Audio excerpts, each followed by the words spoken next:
আপনি কি কল্পনা করতে পারেন পুলিশের গাড়ির পরিবর্তে রোবট আপনার শহরের রাস্তায় দাঁড়িয়ে থাকবে, জাস্ট লাইক সাই-ফাই মুভিজ? এটি আজ সত্যি শুরু হয়েছে।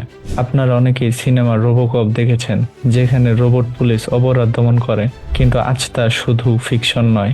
বাস্তবে কিছু দেশ এখন রোবট এবং এআই ব্যবহারের মাধ্যমে নিরাপত্তা কার্যক্রম পরীক্ষামূলকভাবে এগোচ্ছে। প্রথম উদাহরণ আসছে থাইল্যান্ড থেকে। সেখানে এআই পুলিশ সাইবং 1.0 নামে একটি রোবট পুলিশের পরীক্ষামূলক ব্যবহার শুরু হয়েছে।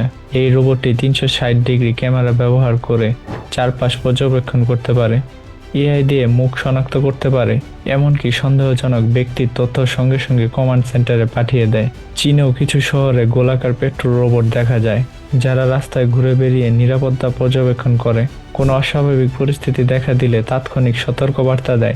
ভারতের কেরালা রাজ্যে তৈরি হয়েছে মানুষের মতো দেখতে রোবট পুলিশ, যা প্রশাসনিক কাজ সামলাতে পারে, যেমন সহায়তা প্রদান, তথ্য রেকর্ড, ভিজিটর ম্যানেজমেন্ট ইত্যাদি।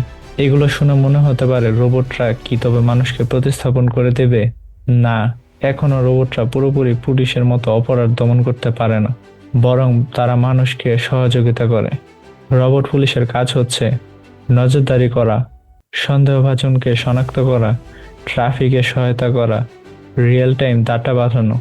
তবে প্রযুক্তির সাথে সাথে কিছু প্রশ্নও আছে। এই রোবটরা কি আমাদের প্রাইভেসি ক্ষতিগ্রস্ত করবে? রোবট ভুল করলে এর দায় কে নিবে? রোবট কি মানুষের মতো আবেগ বুঝতে পারে? এখন প্রশ্ন হলো, এই প্রযুক্তি ভবিষ্যতে বাংলাদেশে আসবে কি? যদি আসে, তাহলে তা কি অপরাধ দমন করতে সাহায্য করবে, নাকি নতুন চ্যালেঞ্জ তৈরি করবে?